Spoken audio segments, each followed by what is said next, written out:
The dock shimmered under soft golden lights, boats bobbing in perfect formation.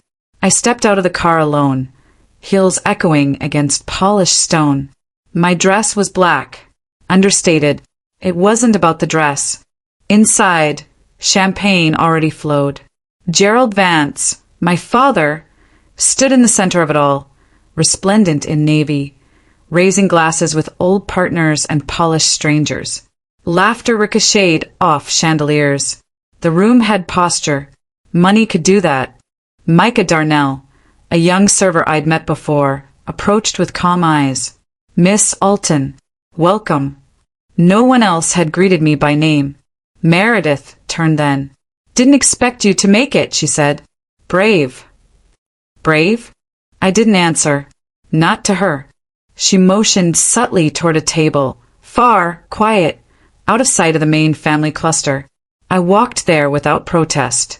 They didn't want to acknowledge me, but they wanted me seen. They weren't glad I came. They were watching to see if I'd break. Gerald raised his glass again, voice smooth. To legacy. To the future of our name. Colette's voice pierced the applause. The party ran just over 95,000. We're dividing evenly. I looked at her. Straight. No blink. You've always been exempt. Her tone curled under the sentence, but now it's family. Meredith leaned in, offering a thin smile. We can front your share. Just let me know. No, my voice didn't tremble. I'll handle it. That silence after? That was power. I wasn't broke. I was just silent. Colette sipped her wine with elegant cruelty. Of course, Rhea isn't actually involved in maritime. She's just the name, right? The sentence landed. Awkward chuckles rose from nearby tables.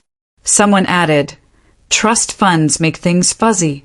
I kept my posture still, but inside, for AM meetings at the Singapore port, engine inspection sheets, crew certifications, deals inked over satellite, Harold Sunner, seated 2 tables down, met my eyes. Unreadable. Julian, Colette's son, piped up. Mom says Aunt Rhea always wanted to be in yachts, not on 'em. I smiled. My fingers circled the flute tighter. Breathe. A younger guest, phone in hand, caught Colette's sneer and Meredith's whisper. It went live.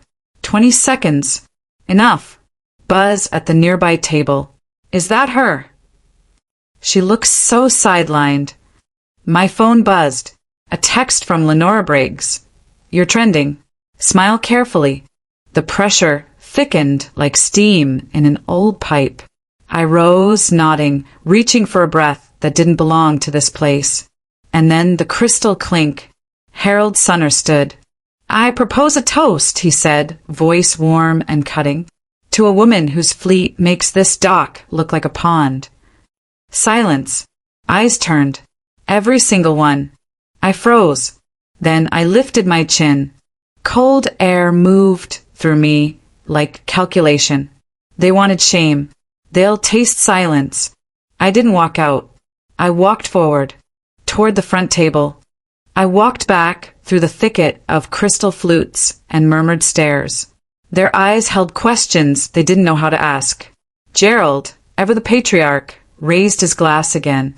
Legacy, he said, with the practiced cadence of a man used to applause. It is not something given. It is something earned through sacrifice, through discipline. I knew who that was meant for. Not Colette, not Julian, me. Colette leaned close, her voice like ice-slicing silk. You've always been good at watching from the sidelines. Must be comfortable. Meredith clutched her pearls like a reflex, sensing the balance shift. She didn't know why, but she could feel it. I didn't respond, just looked at my phone. The notification was subtle. Micah, the server from earlier, leaned down quietly as he refilled my glass. I crewed one of your vessels last week, he said. Miss Alton, isn't it? I met his eyes. Thank you for your service. That was all. Silence stretched. Micah stepped back, blending into the room like nothing happened. My iPad pinged. I slid it open just enough. A single line stared back. 47 vessel authorization. Immediate signature required. Singapore Maritime. I tilted it slightly. Gerald caught the screen from across the table. His face shifted. Just barely. But enough. Before anyone could speak, Harold understood.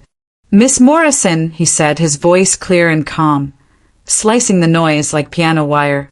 Your team is awaiting your final authorization. Every head turned. I rose slowly. I nodded to Harold, then to the room. Would anyone else like to guess where I've been? Colette didn't hesitate. She raised her voice, sharp and performative. It's a front. I have the emails. She's being used, laundering money for offshore syndicates. Gasps. Phones lifted. She tapped her watch. A projection lit the wall behind us. Charts, graphs, blurry PDFs, highlighted names. My name. This proves she's nothing but a placeholder, Colette declared. It's not real. None of it. I didn't flinch. I pressed forward on my screen. One file. Encrypted thread. Sent. Harold opened his phone. His brows lifted. He read, aloud and slowly. These accounts trace back to Vance International Holdings, owned in part by Colette Vance, not Miss Alton. Silence again, but this time it pulsed. Meredith gasped audibly. Dean froze, blinking rapidly. Julian's mouth parted. No words came. I turned to Colette. You really should have studied maritime law when I did. A voice cracked in the corner. Micah. Again. I'm sorry, he said. I didn't mean to interrupt. He stepped forward. Your company. They paid for my father's medical care when no one else would. We almost lost our house. You didn't know us, but you helped us anyway. He looked directly at me. We wouldn't be here without you. One clap.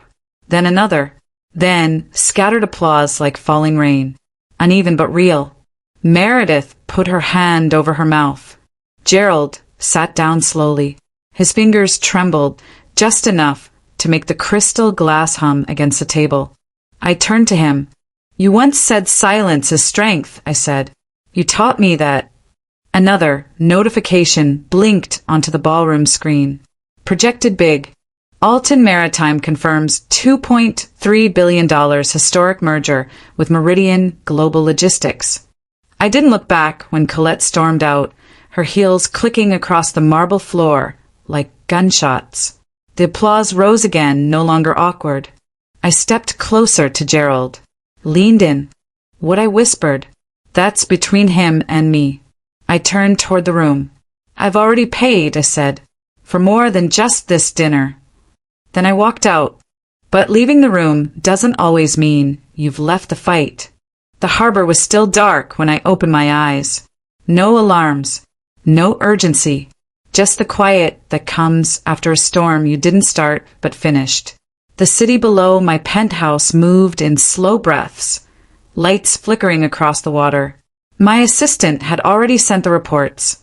Clips from last night climbing through social feeds, commentators dissecting every frame, strangers debating my name like it was a public asset.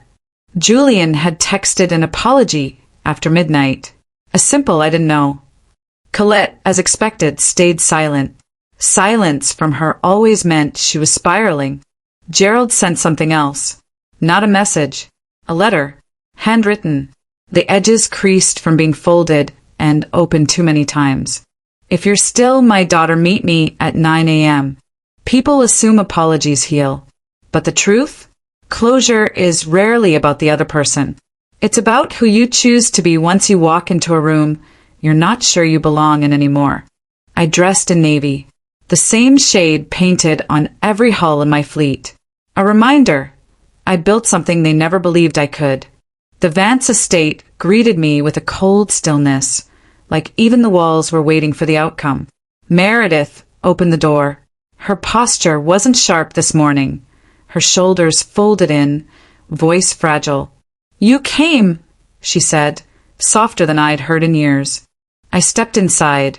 Dean hovered near the fireplace, his expression calculating, like he wasn't sure whether I was family or a bailout package with heels. They didn't waste time. "We need your help," Meredith said. "The acquisition last quarter, the one Colette pushed, collapsed. Our holdings are frozen." So there it was. Not remorse. Need. "You want the wallet," I said. "Not the woman." "That's not fair," she whispered. "I was protecting the legacy." "No," I replied. "You were preserving your comfort." I'd seen this dynamic before. Families who thought power meant controlling the person who broke their mold. People watching this may understand. Sometimes the ones who raised you struggle the most to see who you've become. Gerald walked in slowly, carrying 2 coffees like this. Was a peaceful Sunday. He set one in front of me. "You look tired," he said. "Sit." I didn't. "Why am I here?" He took a long breath, then confessed.